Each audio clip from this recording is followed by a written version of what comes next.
In the beginning there were whispers on the wind, faint legends of a miraculous stone carried across deserts and seas, from the lips of sages to the ears of seekers, its promise flickering like a distant star. We feel the hush of a desert night in ancient Egypt, the camera panning across moonlit pyramids, their limestone faces glowing like silent sentinels under a sky pricked with countless stars, each a silent witness to eternity. An unseen narrator's voice, deep and resonant as a bronze gong struck in a temple's heart, intones, "Long ago, in the age of gods and pharaohs, the earliest alchemists dreamed of a substance that could turn dust to gold and grant immortality, a spark of the divine hidden in the earth's crucible. The air is thick with the scent of myrrh burning in braziers and papyrus rustling in the hands of priests. The Nile's murmur a soft counterpoint to the swish of linen robes against sandstone floors. In Hellenistic Egypt, where Greek and Egyptian wisdom entwined like lotus vines climbing temple columns, alchemy first took shape, its roots sinking deep into the fertile soil of myth, nourished by the dreams of gods and mortals. Its mythical founder was Hermes Trismegistus, a syncretic god-philosopher blending the swift-footed Greek Hermes, messenger of Olympus, with Thoth, Egypt's ibis-headed scribe of cosmic truths, his reed pen etching the secrets of creation. Ancient traditions recount that Hermes discovered these secrets, instructions for the stone inscribed on a tablet in a cave, its entrance guarded by unseen forces that whispered of forbidden knowledge, their voices echoing like wind through reeds. Sacred lore tells of emerald tablets, their surfaces etched with cryptic formulas in a script that shimmered like starlight, hidden in shadowed vaults beneath the desert for future adepts, their green glow a promise of transformation that pulsed like a heartbeat. Thus, the proverb, hermetically sealed, echoes his name, a testament to secrets locked away from mortal eyes, preserved in the silence of sacred chambers. In this mythic age, scholars like Zosimos of Panopolis, writing in the 3rd century, penned a chirokmeta, or secret writing, the earliest recorded mention of the philosopher's stone, its words veiled in allegory. Yet even his time was centuries after legends claimed the secret fell from heaven, a divine gift bestowed upon humanity's dawn, whispered to the first sages under starlit skies. The scene shifts to a candlelit scriptorium, its walls lined with scrolls that smell of aged vellum and wax, where a Renaissance-age narrator, his quill scratching parchment with fevered precision, explores sacred stories. Medieval alchemists wove ancient verses into their diagrams, seeing the creation narrative as a blueprint for their art, a divine recipe encoded in the cosmos. They imagined the divine breath stirring the primordial waters as a veiled reference to Mercury, the living spirit of metals, quicksilver flowing like a river of possibility through their alembics. Others saw the firmament's creation as a hint of the stone's own structure, a celestial architecture mirrored in their crucibles, where base metals might ascend to divine gold. Thus, the patriarchs of Israel, Noah, Abraham, Jacob, were later envisioned as secret alchemists, their lives intertwined with the stone's lore, their stories reimagined as quests for transformation. Mystics whispered that Abraham, described as very rich in cattle, silver and gold, had learned the stone's secret from Hermes during his sojourn in Egypt, his wealth not merely earthly but a product of alchemical mastery, his herds and treasures, a testament to divine favor. Some claimed the patriarchs wore the stone as a charm upon their bodies, a talisman glowing with the promise of eternal life. Moses, revered as a sage among sages, was hailed as the foremost expert in this esoteric art, his staff and tablet symbols of transformation, parting seas and inscribing laws, as if wielding the stone's power. In this way, the stone's legend entwined with sacred narratives, the very cornerstones of ancient traditions, reimagining the rejected cornerstone of a holy temple as the mythic stone itself, linking sacred architecture to the alchemist's quest for perfection, a bridge between the earthly and the divine. The story shifts east, INT, Baghdad, a Mamluk library, candle-lit and hushed, the air heavy with the scent of aged vellum, frankincense, and the faint tang of ink drying on parchment. Muslim scholars, their robes embroidered with geometric patterns that echo the cosmos, pore over Greek scrolls, their fingers tracing lines of Hellenistic wisdom under the flicker of oil lamps. The narrator continues. When the old world fell, the secret passed along the Silk Road, carried by caravans laden with saffron, silk and ideas, their camel bells ringing through mountain passes. By the 8th century, Islamic alchemists had inherited Hermes's fire, Their minds alight with the fusion of Greek, Persian, and Indian thought, a crucible of cultures. In sprawling cities like Baghdad and Cairo, where minarets pierced the dawn and markets buzzed with the clink of dinars and the chatter of a dozen tongues, the books of Jabir ibn Hayyan, known as Geber in Latin, blended these traditions into a new alchemy. His treatises as intricate as the mosaics adorning the House of Wisdom. Jabir analyzed the four elements, earth, air, fire, water, into qualities of hot and cold, dry and moist, theorizing that every metal was a blend of these forces, like notes in a cosmic symphony played on the strings of creation. He reasoned that by adjusting these qualities through heat and distillation, one metal could become another. If only a special agent could provoke the change, a catalyst born of divine insight, glowing like a star in the alchemist's palm.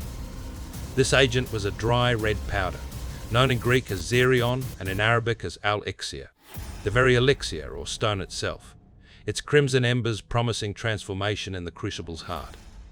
Ancient accounts describe Jabir adopting the Chinese philosopher's stone, a pill of immortality sought in Taoist furnaces, and the Egyptian elixir of life, uniting them into a single entity, a bridge between East and West in one grand mythos, its promise shimmering like the Tigris under moonlight, reflecting the dreams of 1,000 sages. The medieval pages flick by, time turning like a water wheel in a Cordoban mill. Now we are in Cordoba, where scholars debate under arched porticos, their voices mingling with the splash of fountains. Then Paris, where cathedral bells toll through fog, their peals calling monks to prayer and alchemists to their furnaces. Arabic alchemy fueled Europe's quest, the narrator says, his voice warm with the weight of centuries, like a fire that never dies. By the 12th century, key texts had been translated into Latin, their words igniting medieval Europe like wildfire through dry grass, spreading from scriptoriums to royal courts. In cloistered monasteries, where monks chanted psalms by candlelight, their breath visible in the chill air, and courtly courts where nobles dreamed of endless wealth to fund wars and cathedrals. Latin Hermetica circulated alongside mystical teachings, their pages worn by eager hands. The legend lived on, scholars like Roger Bacon, his friar's robe stained with alchemical residue, and Albertus Magnus, his mind a crucible of theology and science, pursued the stone's secrets, their experiments blending faith with fire.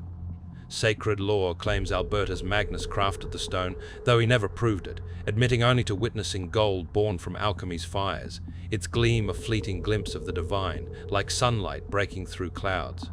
The Philosopher's Stone was the Magnum Opus of medieval science, so sought that even unsung alchemists toiling in damp cellars lit by flickering lamps boiled mixtures of lead, sulfur, and mercury, watching for the magic color change, from black to white to red. That marked the stages of transmutation, each hue a step toward perfection, a ladder to the divine. The stone was sometimes called the tincture, or the powder, its secret nature cloaked in metaphor, its essence, a riddle that promised to transform not just metals, but the alchemist's soul, purifying it as gold is purified in flame. No INT. Flamel's Workshop, 1390. Dim and cluttered with jars of mercury, powdered herbs, and alembics bubbling with molten promise. The air thick with the acrid bite of molten lead and the sweet tang of distilled roses. The narrator, whispering as if guarding a secret. In late medieval Paris there lived Nicolas Flamel, a humble scribe whose name became legend, his life a spark that lit the alchemical imagination. Tales recount that Flamel acquired an ancient book, its pages brittle with age, their vellum stained with the dust of centuries, and, aided by a Spanish scholar versed in mystical glyphs, deciphered its Hebrew symbols to reveal the stone's recipe, a formula written in starlight and shadow, its words pulsing with arcane power. He and his wife Perenelle, so the legends claim, drank an elixir and vanquished death, their lives extended beyond mortal span, their faces unlined by time's passage. Whether true or not, records confirm Flamel's wealth, his donations endowing churches with stained glass windows and hospitals with beds for the poor, seeding rumors that he had struck it rich by alchemy's art, his fortune a testament to the stone's reality. By the 17th century, Flamel's name was a beacon for alchemists, his tale the archetype. He made the Philosopher's Stone and achieved immortality, his legacy etched in the annals of the arcane, whispered in taverns and scriptoriums alike. Even a titan of reason, cloaked in the rigor of mathematics, scribbled of the dragons of Flamel in his secret notebooks, his quill racing to capture alchemical dreams amid calculations of planetary orbits, his mind torn between gravity's pull and the stone's allure. Cut to INT. Arianisant study, 1650, where shelves groan with leather-bound tomes, their spines cracked from use, and crucibles bubble with molten promise under the watchful eyes of alchemical emblems. The narrator, the Reformation and Renaissance, gave new faces to the stone, blending science with spirit, reason with revelation. A Swiss alchemist, his beard flecked with ash from his furnace, proclaimed that the original, first matter of creation was itself the stone, the primal substance from which the cosmos sprang, a spark of divine chaos tamed in the crucible. In England, a physician-philosopher writing in 1643 amid the clatter of printing presses, confessed that even a glimpse of the stone's mystery, something more than the perfect exaltation of gold, had taught him profound truths about the divine, his words a bridge between alchemy's fire and theology's light.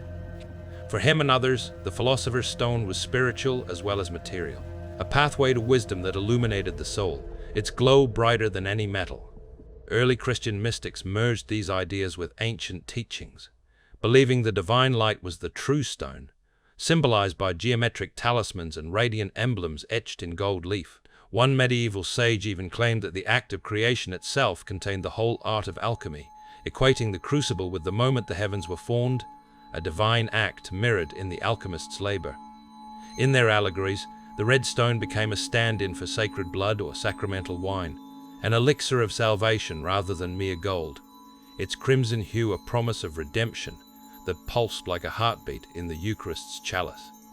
The alchemist's craft, they argued, required not just chemicals but insight into the divine order, a knowledge that transcended mortal limits, demanding purity of heart as much as precision of hand.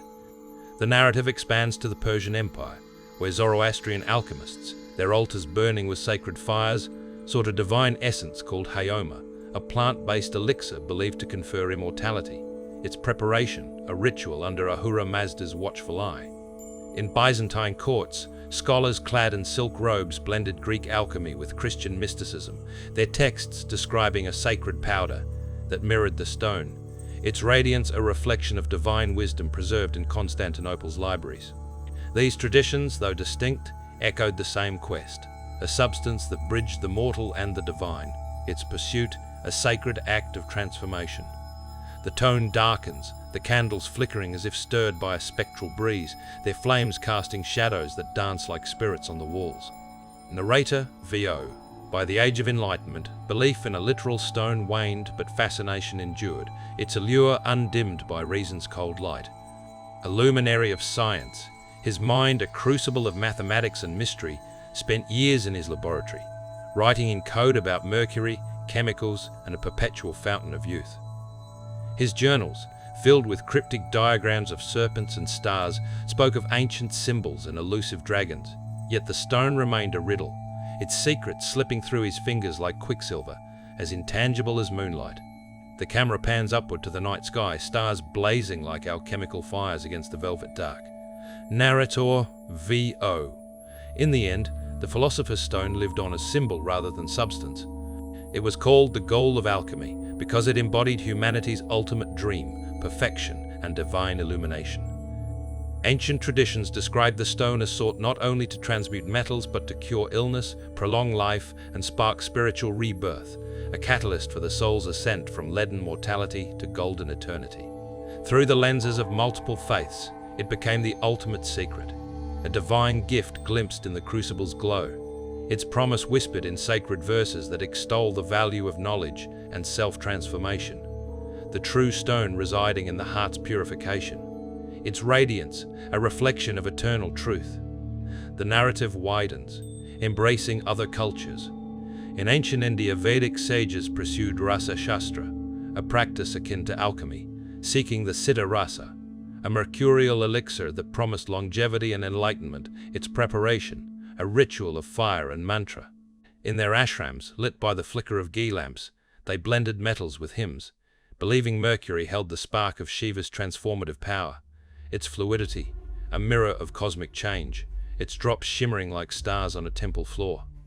In Mesoamerica, Aztec priests, their faces painted with ochre and obsidian knives at their belts, conducted rituals with cinnabar, a red mineral akin to Jabir's elixir, offering it to gods in obsidian bowls to ensure the sun's rebirth, their chants echoing through pyramid plazas under a sky streaked with dawn's blood-red light. These traditions, though distant, shared the stone's dream, a substance that bridged mortal and divine, matter and spirit, its pursuit a universal hymn to transformation, sung in 1,000 tongues across the ages. As dawn breaks over the pyramids again, their edges sharp against a rose-hued sky, the narrator's voice is hushed and mythic. So where did our legend begin? Perhaps it began as soon as humans first gazed at the morning sun and imagined a small golden star in their hands, a spark of eternity within reach. From the emerald tablets of antiquity to the laboratories of medieval sages, every culture gave it a name. The alchemists called it lapis philosophorum. Hermes taught its secrets in shadowed caves. Jabir refined it in Baghdad's bustling scriptoriums. Flamel chased it in Paris's dim workshops. A scientist-mathematician wrote of it amid his equations. In China, Taoist alchemists sought the pill of immortality, their furnaces glowing under bamboo roofs, blending cinnabar and jade to mirror the harmony of yin and yang, their smoke rising like prayers to the Jade Emperor. In India, rasa shastra's adepts chanted hymns to transmute base metals into divine essence, their crucibles, a microcosm of creation, their fires a reflection of cosmic order. In Mesoamerica, priests saw the sun's red dawn as a sign of transformation, their rituals a quest for cosmic renewal, their altars stained with the red of sacrifice. In Persia, fire priests tended eternal flames, seeking an elixir that mirrored the divine light of truth. In Byzantium, scholars penned treatises under golden domes, their words weaving alchemy with divine wisdom. The stone's enduring meaning was the same across these realms, a mirror of the soul, a light at the end of the alchemist's tunnel, a symbol of immortal knowledge and spiritual rebirth. The camera lingers on a modern laboratory where scientists in white coats analyze minerals under microscopes, their screens flickering with atomic structures, their work a distant echo of the alchemist's quest. Yet even here, the stone's legacy persists, not as a literal substance, but as a metaphor for discovery. The quest to transform matter, to unlock life's secrets, from penicillin's healing touch to gene editing's promise of renewal. The narrator continues, if by asking, where did it begin? We glimpse one answer. That the philosopher's stone is born in the human heart, in our longing for transformation and divine truth. Then perhaps the search continues within each of us, as eternal as the stars. The scene shifts to a quiet desert night, where a lone stargazer, wrapped in a blanket woven with desert hues, gazes at the Milky Way, its arc a celestial river echoing the alchemist's dream of transformation. From ancient Egypt's emerald tablets to medieval Europe's smoky crucibles, from India's Vedic fires to Mesoamerica's blood-red altars, from Persia's sacred flames to Byzantium's gilded scrolls, the stone's story is humanity's story, a quest for the eternal, a yearning to transmute the mundane into the divine, a fire that burns in every heart that dares to dream. The final image is a sunrise over the Nile, its waters reflecting gold as if kissed by the stone's promise, the pyramids standing as silent witnesses to the ages. The narrator's voice fades, soft as the desert wind. The philosopher's stone is no mere relic of the past. It is a question that burns in every age, a riddle that asks, what can we become? Its answer lies not in gold or elixir, but in the soul's transformation, in the light we find within, a spark that endures as long as humans seek the divine.